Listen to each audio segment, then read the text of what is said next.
Jawa Barat bisa bisa menjadi contoh bagi daerah yang lainnya ya. Partisipasi itu bukan terminologi teknis ya. Iya. Dia bukan istilah teknis tapi istilah politis ya. Dari pemilu ke pemilu ya hidup gue gini-gini aja gitu kan. Artinya tidak ada perubahan gitu. Itu juga menentukan apakah orang berpartisipasi atau enggak. Semua proses penyelenggaraan pemilu itu seperti berlangsung dalam akuarium gitu.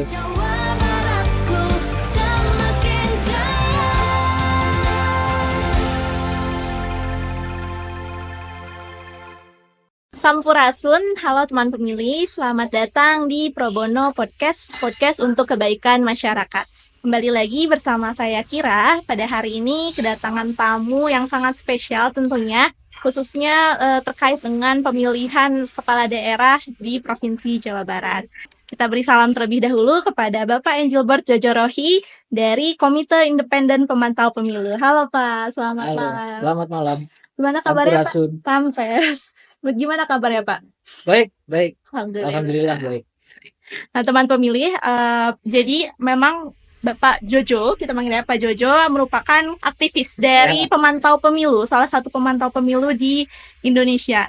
Nah terkait langsung saja kita ya Pak. Nah terkait dengan kondisi pilkada dan demokrasi di Jawa Barat belakangan ini, apakah menurut Bapak sendiri Jawa Barat sudah cukup matang atau masih menghadapi beberapa tantangan yang cukup besar?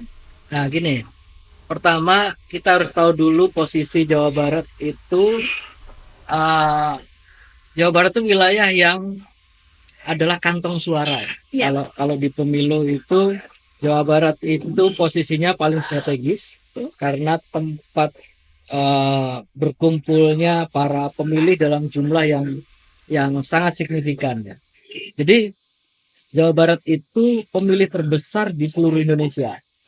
Nah karena itu maka Jawa Barat ini diperebutkan kan, karena jumlah pemilihnya sangat banyak gitu. Jadi karena itu Jawa Barat itu merupakan wilayah yang sangat strategis. Karena itu maka dinamika pemilu, dinamika pilkada di Jawa Barat itu pasti menjadi isu nasional. Jadi sorotan nasional ya. Karena posisi strategis Jawa Barat gitu. Nah, berkenaan dengan dinamika pemilu dan pilkada, Jawa Barat relatif juga menjadi sorotan nasional. Karena itu maka Jawa Barat bisa menjadi contoh bagi daerah yang lainnya ya, di wilayah yang lainnya, karena dinamika di Jawa Barat juga relatif tentu ada dinamika, tetapi juga pilkadanya baik pemilu maupun terutama pilkada juga bisa berlangsung dalam suasana yang lebih kondusif ya. Tentu ada catatan di sana sini, tetapi secara secara umum pemilu dan pilkada di Jawa Barat sih fine ya. Oke, semuanya secara teknis penyelenggaraan pemilu juga baik. Karena itu maka penyelenggara pemilu juga harus diberi apresiasi ya, karena sudah berhasil menyelenggarakan baik pemilu maupun pilkada dengan baik di tengah situasi yang diramalkan akan ada gejolak ini gejolak itu, tetapi toh juga semua bisa berjalan dengan baik.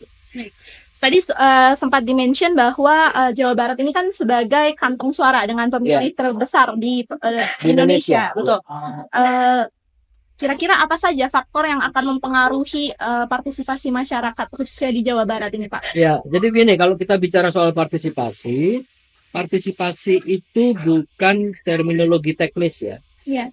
Dia bukan istilah teknis tapi istilah politis ya.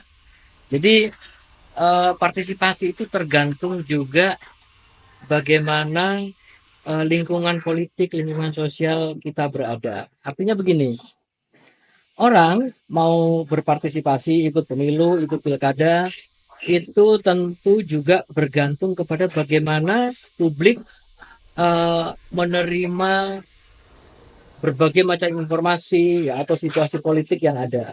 Kalau misalnya sayang atau kita semua sebagai pemilih merasa pesimis ya, karena dari pemilu ke pemilu ya hidup gue gini-gini aja gitu kan, artinya tidak ada perubahan gitu. Itu juga menentukan apakah orang berpartisipasi atau enggak ya. Jadi meskipun misalnya KPU atau Bawaslu atau penyelenggara pemilu siang malam jungkir balik ngadain sosialisasi, Iya. tapi kalau orang sudah pesimis karena dia tidak melihat ada perubahan dalam hidupnya, maka juga orang cenderung akan eh, malas untuk berpartisipasi ya, karena presiden berganti-ganti, gubernur berganti-ganti, bupati berganti-ganti, hidup gue gini-gini aja gitu kan.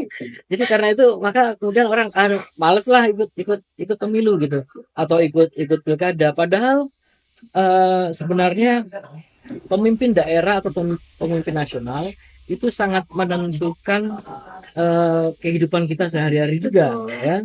Jadi saya pernah nih ada di satu daerah gitu ya, berhadapan dengan ibu-ibu nelayan ya, petani gitu. Saya tanya tuh, kalau ibu-ibu harga minyak goreng naik protes nggak gitu kan? Ya protes apa gitu.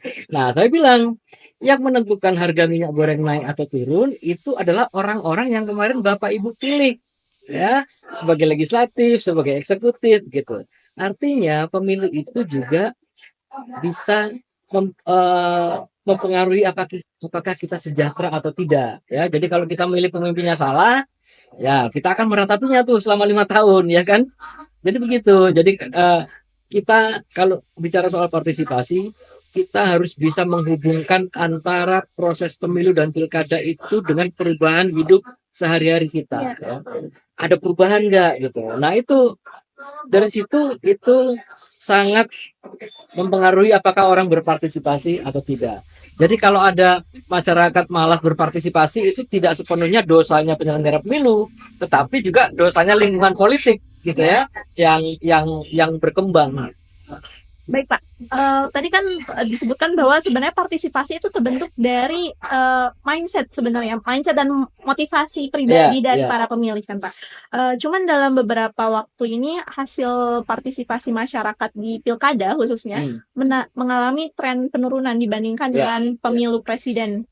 Mungkin kalau pemilu ada di angka 80%-an, kalau misalnya pilkada kalau tidak salah ada di angka 69%. Nah, melihat fenomena tersebut, apakah ada catatan khusus mengapa pemilu di tahun yang sama tetapi bisa menghasilkan partisipasi yang berbeda gitu Pak? Ya, nah partisipasi itu sebenarnya aspeknya banyak, dimensinya banyak. Salah satu dimensi itu adalah namanya voter turnout. Voter turnout itu artinya mengukur seberapa banyak sih orang yang datang ke TPS ikut nyoblos ya. Sebenarnya itu cuma satu aspek saja. Ya, jadi partisipasi itu diukurnya bukan cuma seberapa banyak orang datang ke TPS, tetapi juga seberapa banyak orang memperbincangkannya. Seberapa banyak orang misalnya juga turut serta di dalam mengawasi pemilu misalnya ya, mengawasi lingkungannya. Misalnya soal ketika orang memutuskan untuk tidak ikut terlibat di dalam money politik, itu juga bentuk partisipasi loh ya. Jadi karena itu maka partisipasi itu dimensinya luas, bukan cuma diukur dari seberapa banyak orang yang datang ke TPS, tapi dia mencakup di tahapan-tahapan yang lain gitu, misalnya tahapan kampanye dan tahapan-tahapan yang lain ya. Jadi kalau kita bicara soal satu aspek saja dari seberapa banyak orang yang datang ke TPS, memang ada penurunan ya dari pemilu presiden atau pemilu legislatif ke pilkada. Nah, sebenarnya juga ada beberapa pendekatan analisis ya. Salah satunya adalah namanya political fatigue ya. Political fatigue itu kalau bahasa Indonesianya kelelahan politik. Jadi orang lelah juga karena jarak spare waktu antara pileg pilpres dan pilkada terlalu dekat gitu ya. Jadi kalau kopi gitu ya, kita ngaduk kopi itu ampasnya belum mengendap, kita sudah aduk lagi gitu kan. Jadi ada semacam itu, ada kelelahan politik ya. Karena residu dari pileg pilpres itu belum mengalami cooling down ya. Belum mengalami pengendapan. Sisa emosional kita kemarin pada saat pileg pilpres belum mengendap, sudah lagi harus pilkada gitu kan. Jadi orang juga ada kelelahan politik di situ. Nah itu salah satu analisis ya. Nah karena itu maka ada usulan juga, ada wacana Mak. Kalau gitu jarak antara pileg pilpres dan pilkada itu mestinya agak lebih diperpanjang jaraknya gitu. Jangan terlalu dekat gitu karena orang juga akan mengalami kelelahan politik juga ya. Karena itu maka kalau partisipasi menurun ya banyak aspek. Salah satu aspeknya mungkin juga adalah soal terlalu dekat jarak antara pileg pilpres dan pilkada gitu. Itu yang menyebabkan kemudian mood orang karena sisa-sisa emosional pada saat pileg pilpres belum mengendap, sudah harus pilkada lagi, kemudian orang juga akan cenderung untuk mengalami kelelahan politik ya. Jadi karena itu maka sebagian masyarakat memutuskan untuk enggak lah, masih capek nih gitu kan.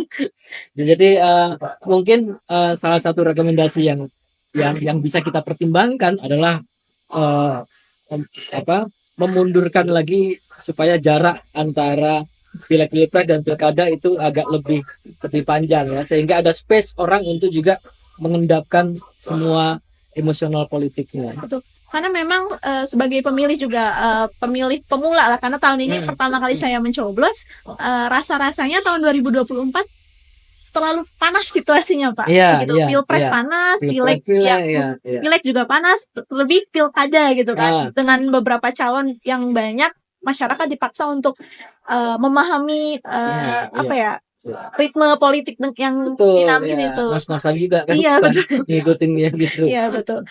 Selanjutnya, Pak, terkait penyelenggara pemilu.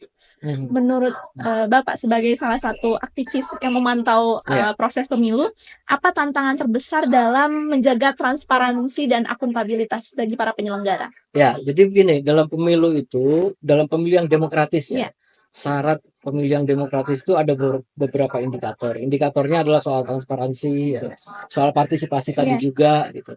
Jadi kalau soal transparansi itu begini, ibaratnya itu semua proses penyelenggaraan pemilu itu seperti berlangsung dalam akuarium gitu kan. Kita bisa lihat ikannya ini bergerak kemana gitu kan, jadi transparan gitu.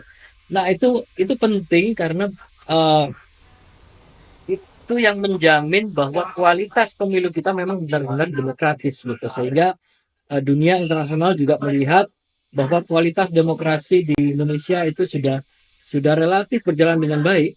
Kalau kita bandingkan dengan negara-negara di kawasan Asia Tenggara atau bahkan Asia, Indonesia termasuk salah satu yang agak advance ya dia di dalam demokrasi prosedural yang disebut pemilu ini gitu. Jadi karena itu maka transparansi memang harus menjadi syarat, dan itu harus memang diwujudkan oleh penyelenggara pemilu baik KPU, Bawaslu, bahkan juga maupun DKPP.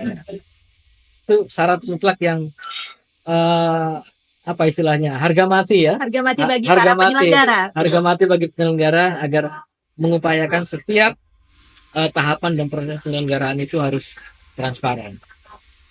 Bagi para penyelenggara atau pemilu sendiri kan ada istilahnya cita-cita untuk mewujudkan pemilu yang inklusif bagi semua golongan. Kalau tidak salah dalam salah satu segmentasi pemilih KPU pun ada yang terfokus perempuan, kemudian pemilih disabilitas. Bagi Bapak sendiri sebagai seorang aktivis, bagaimana proses pemilu di Indonesia ini, apakah sudah inklusif bagi para perempuan ataupun penyandang disabilitas, ataupun masih perlu beberapa perbaikan? Ya, kalau kami ya sebagai pegiat pemilu melihat ada kelompok-kelompok yang juga harus perjuangkan partisipasinya. Selain kelompok perempuan, disabilitas juga misalnya seperti kelompok-kelompok yang terpinggirkan ya, kelompok masyarakat adat misalnya ya. Nah itu juga menjadi bagian dari apakah pemilu kita inklusif atau tidak gitu ya. Jadi karena itu maka sejauh ini keterlibatan perempuan, pemilih perempuan itu juga tidak ada perlakuan yang berbeda antara laki-laki dan perempuan. Dan ukuran keterlibatan perempuan itu bukan cuma berapa jumlah pemilih perempuan, tetapi juga misalnya seberapa banyak penyelenggara pemilu yang perempuan. Betul. Ya. Nah itu jadi ukuran tuh bagaimana kita mengukur partisipasi perempuan di dalam pemilu. Misalnya berapa sih komposisi komisioner KPU atau Bawaslu misalnya yang perempuan, ya. Nah, kalau kita bandingkan yang sekarang dengan yang pemilu yang lain, relatif kita ada progres ya terhadap bagaimana perempuan bisa menjadi penyelenggara pemilu, ya, menduduki posisi-posisi penting, entah itu sebagai ketua, ya. Dan itu menunjukkan bahwa keterlibatan perempuan relatif sudah lebih progresif ya. Kalau kita lihat dari pemilu ke pemilu gitu ya. Baik dari sisi penyelenggaranya, dari sisi calegnya, caleg perempuan ya, kemudian dari pemilih perempuannya juga. Jadi artinya upaya-upaya untuk melibatkan masifnya keterlibatan perempuan itu relatif sudah lebih oke lah ya, lebih bagus. Baik, mungkin ini terakhir Pak, pesan untuk pesan dari Bapak sebagai aktivis dan penggiat pemilu terhadap proses penyelenggaraan pemilu ataupun pilkada di tahun-tahun selanjutnya, baik itu untuk para penyelenggara ataupun untuk para masyarakat. Ada yang ingin Bapak sampaikan? Ya, begini, catatan saya begini. Dari sisi teknis, pemilu, pileg pilpres maupun pilkada, tentu ada catatan kaki ya bagi penyelenggara, ya, baik KPU maupun Bawaslu. Tetapi ada variabel yang lebih signifikan. Bagaimana unsur-unsur negara itu juga harus berpartisipasi juga dalam menjaga kualitas demokrasi di Indonesia. Misalnya bagaimana keterlibatan ASN, ya, birokrasi. Birokrasi itu harus netral, tidak boleh terlibat. Kemudian TNI dan polisi. Ya, TNI dan polisi harus netral tuh. Iya, betul. Ya, nggak bisa dia macam-macam ya di dalam proses pemilu.